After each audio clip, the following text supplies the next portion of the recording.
menunda perawatan gigi karena cuma biayanya yang mahal. Ya sih, itu menjadi alasan utama karena terkendala oleh biaya. Tapi dengan adanya BPJS Kesehatan, masyarakat tuh bisa menikmati layanan-layanan perawatan gigi yang gratis. So, kapan lagi coba bisa perawatan gigi gratis?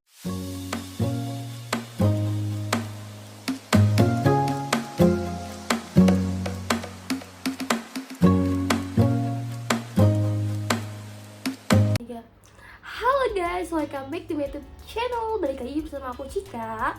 Di video kali ini aku mau berbagi informasi terkait dengan 9 perawatan gigi yang di cover oleh BPJS terbaru tahun 2023. Apa aja tuh?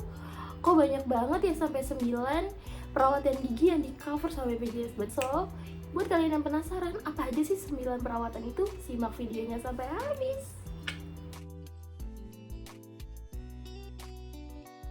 Untuk regulasinya atau peraturannya ini tertuang dalam Peraturan BPJS Kesehatan Nomor 1 Tahun 2014 tentang penyelenggaraan jaminan kesehatan serta tercantum dalam panduan praktis pelayanan gigi dan protesa gigi bagi peserta JKN.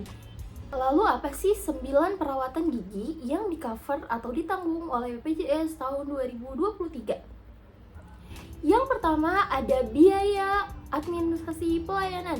Nah, dalam melakukan pelayanan gigi, administrasinya juga di-cover sama BPJS, seperti meliputi biaya administrasi pendaftaran peserta untuk berobat atau untuk pengobatan, dan biaya administrasi lainnya selama proses perawatan atau pelayanan kesehatan peserta BPJS. Jadi ini semua ditanggung sama BPJS, meliputi biaya untuk berobatnya, atau juga penyediaan layanannya, ataupun yang ketiga, kalau misalkan kalian tidak bisa ditangani di vaskes pertama, BPJS bakal merujuk ke vaskes tingkat kedua, yaitu ke rumah sakit. Nah, itu biaya administrasinya sudah di cover gratis oleh BPJS Kesehatan. Yang kedua ada biaya pemeriksaan, pengobatan, dan konsultasi medis. Nah, biaya ini semua di cover juga sama BPJS. Seperti peserta BPJS yang melakukan pemeriksaan gigi, pengobatan gigi sesuai indikasi medisnya, konsultasi dengan medis, ataupun dokter-dokter yang misalkan ada di puskesmas, di klinik, atau bisa disebut vaskes tingkat pertama. Dan kalau misalkan vaskes tingkat pertama tidak bisa melayani, maka pasien BPJS akan dirujuk ke tingkat selanjutnya, yaitu ke rumah sakit. Dan ini juga biaya pemeriksaannya, pengobatannya, serta konsultasinya ditanggung oleh BPJS Kesehatan. Nah, tambahannya ya, untuk biasanya ada yang bertanya nih, Kak, apakah ronsen itu bisa ditanggung oleh BPJS? Karena itu kan merupakan perawatan, bagian dari perawatan gigi. Nah, mengenai ronsen apakah bisa ditanggung atau tidaknya, itu tergantung indikasinya ya teman-teman. Kalau memang misalkan diperuntukkan untuk memang pengobatan ataupun penanganan yang lebih ke tingkat yang serius, itu bisa di cover sama BPJS. Tapi kalau untuk indikasi kayak pasang behel ataupun cuma buat estetika, buat apapun itu yang memang nggak urgent gitu, itu BPJS tidak mengcover ya teman-teman. Jadi udah jelas ya, ronsen itu ada yang bisa di cover dan ada yang nggak, tergantung kondisi medisnya ataupun indikasi medisnya gitu teman-teman. Yang ketiga ada premediasi. Nah, apa sih premediasi itu? Jadi premediasi itu adalah pengobatan awal dengan pemberian obat, analgetik, dan antibiotik sebelum perawatan prosedur gigi dilakukan. Ya kayak contohnya sebelum kayak pembersihan gigi, seperti pencabutan gigi, perawatan saluran akar, dan pembersihan dalam gigi yang biar gak infeksi gitu antara gigi gusinya. Nah, itu merupakan bagian dari pramediasi. Jadi sudah jelas ya, kalau misalkan untuk kayak tambal dan cabut gigi itu pasti banget di cover sama BPJS Kesehatan. Keempat, ada biaya kegawat daruratan ortodental. Nah, maksudnya apa nih kegawat daruratan ortodental? Nah, ini merupakan kondisi di mana gigi, gusi, ataupun rahang ini memerlukan perawatan yang lebih serius untuk mencegah kondisinya memburuk dan menyebabkan kerusakan permanen. Makanya kalau ada kasus seperti ini bisa di cover sama BPJS Kesehatan, tergantung indikasi dan kondisinya lagi ya guys. Yang kelima, ya pencabutan gigi sulung atau gigi susu. Nah, waktu kita kecil kan sering banget nih giginya dicabut. Nah, yang dicabut itu adalah gigi sulung atau gigi susu, di mana gigi itu gigi gigi pertama kita tumbuh waktu kecil. Jadi itu memang harus dicabut karena digantikan oleh gigi yang sekarang atau gigi yang permanen. Di sulung ini pencabutannya dilakukan dengan teknik anestesi. Tindakan tersebut dilakukan atau metode tersebut dilakukan agar menghindari terlalu sakit. Jadi si pasien itu nggak merasakan sakit setelah adanya pencabutan, karena kan anak kecil ya, jadi perlu dianestesi. Yang kelima adalah pencabutan gigi permanen tanpa penyulit. Nah, gigi permanen itu gigi yang setelah tumbuh gigi yang setelah tumbuhnya si gigi sulung atau gigi bungsu gigi sulung atau gigi susu tadi, makanya disebutnya gigi permanen. Nah, aku udah pernah cerita di video yang ini, aku juga pernah dicabut giginya di puskesmas dan itu gratis tanpa biaya apapun.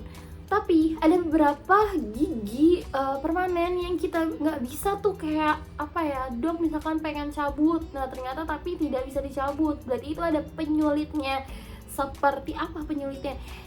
Seperti hipersementosis, terus akar bengkok, terus juga bisa menemukan inisiasi dan pembuangan jaringan tulang, dan memiliki penyakit sistemik yang menyertai. Itu kayak gitu-gitu tuh nggak boleh. Jadi kalau misalkan gigi permanen itu baiknya terus pengen dicabut ya, baiknya konsultasikan dulu dengan dokter.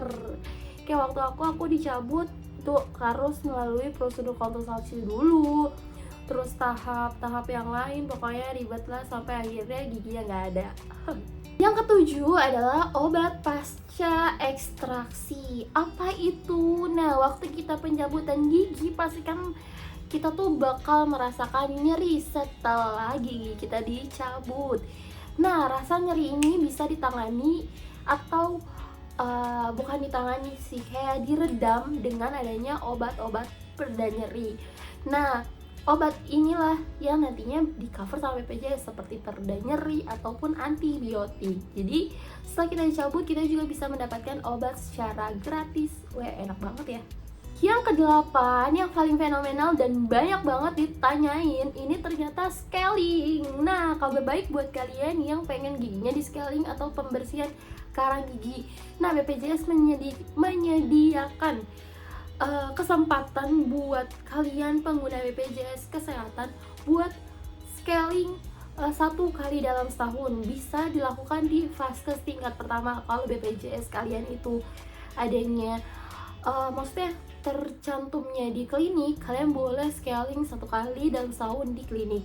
Begitu pula kalau misalkan vaskes kalian tuh ada di puskesmas, kalian bisa ngelakuin scaling 1 kali dalam setahun di puskesmas tempat vaskes kalian terdaftar.